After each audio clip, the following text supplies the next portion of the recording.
Okay, hello, welcome back to another game of chess. Today we're playing c5, the old Benoni against the move d4. They push past, knight to f6 here. Give me c4, you know you want to.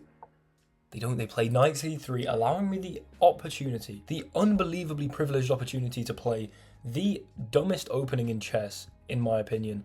Queen to a5. This is called the Woozle. Woozle. W-O-O-Z-L-E.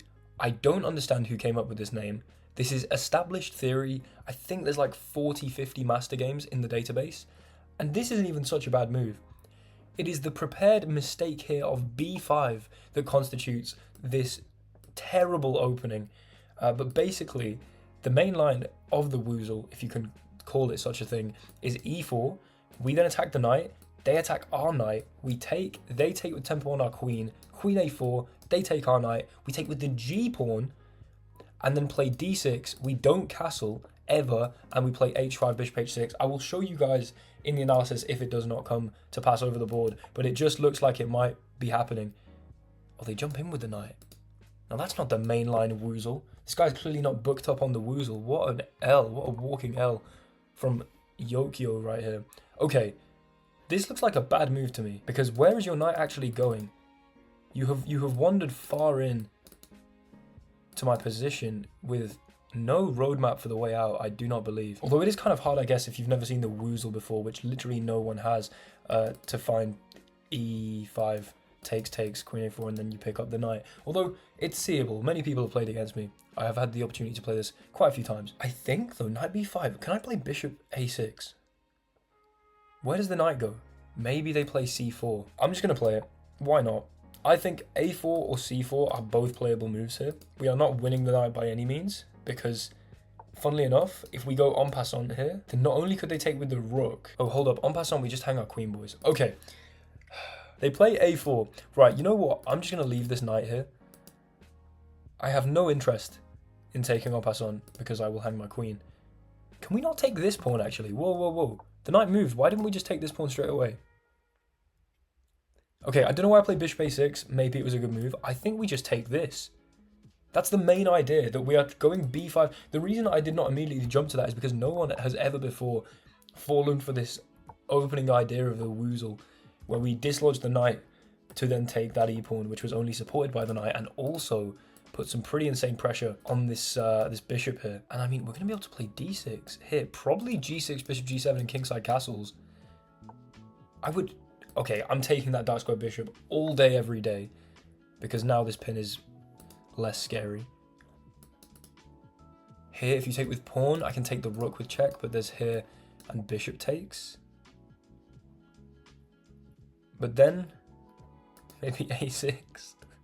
It's probably playable. I'm not even joking. Although this knight cannot retreat. So maybe I make the most of that by not taking it off the board for no reason. Okay, honestly, we've just got rid of the dark square bishop. I'm going to go g6, bishop g7, and kingside castles. Leaving this mess over here, it'll sort itself out. I think it makes complete sense now that we've removed the dark square bishop, and also we're up a pawn, to make sure our king's safe, but also really activate our dark square bishop. And I mean, d6 is going to be such a pleasant move to play. They might play c3, I guess, at some point. Because if I take, I guess they take backwards with the knight. But they've got to be careful, because like whatever you do to this diagonal, my bishop is going to be staring at it from many miles away. Across the smoky room of the chessboard, you'll see a hooded figure. Across the tavern, across the bar. It's like Aragon in Lord of the Rings where you see that. Okay, right. Anyway, sorry. Knight h3.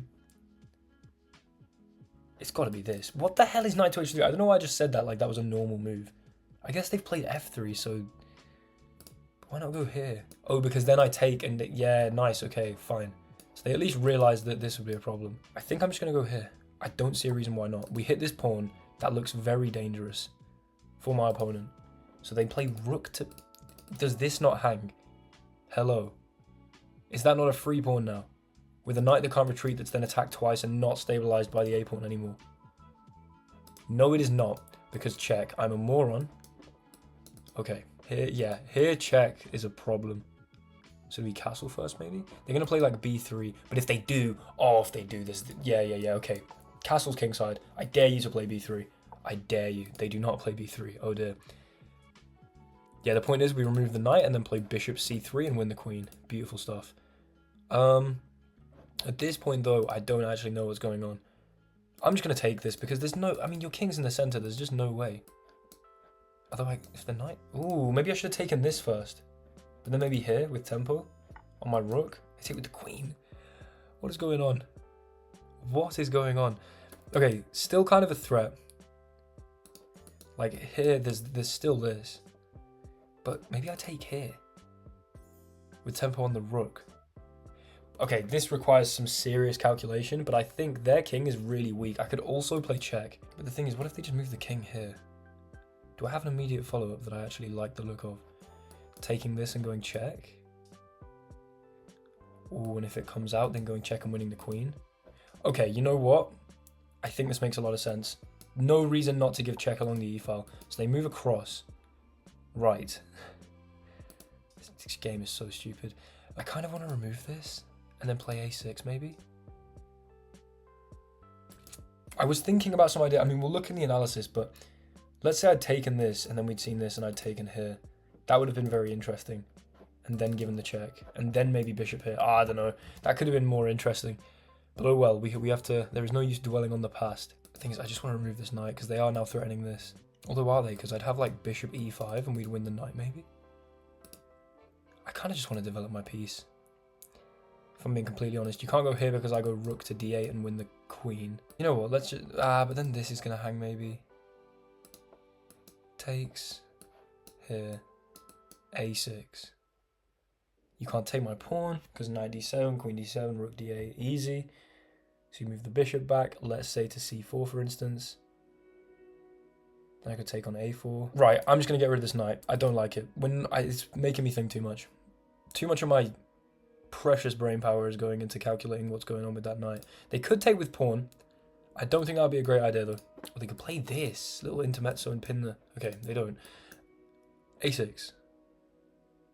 Makes sense? I think so. Don't want the bishop here. I want to destabilize this pawn but not worry about knight c7. So trade it off, a6, and then probably take the pawn. They go up and attack my rook. But I can take that and my rook is defended. Thank you very much. On your head. Enjoy the rest of the game. There we go. That is the blunder we needed. And resignation. Did we just win with the Woozle? We just won with the Woozle, boys. Let's go. We will analyze that to see how that could have gone, but let's go. Winning with the dumbest opening in chess. Okay, so here we are in the analysis. If we scroll down here, you can see 82% accuracy. There was a blunder here, which was going for a6. Brilliant. So the move that I spent all my time thinking about, terrible move. Rest of it, absolutely class. Right, let's go through that game. So immediately inaccuracy because it's the old Benoni. Ignore that. Then we go for an inaccuracy because, guys, it's the Woozle. It's the Benoni defense Woozle. Absolutely bamboozling our opponent. 38 master games played bishop d2 here.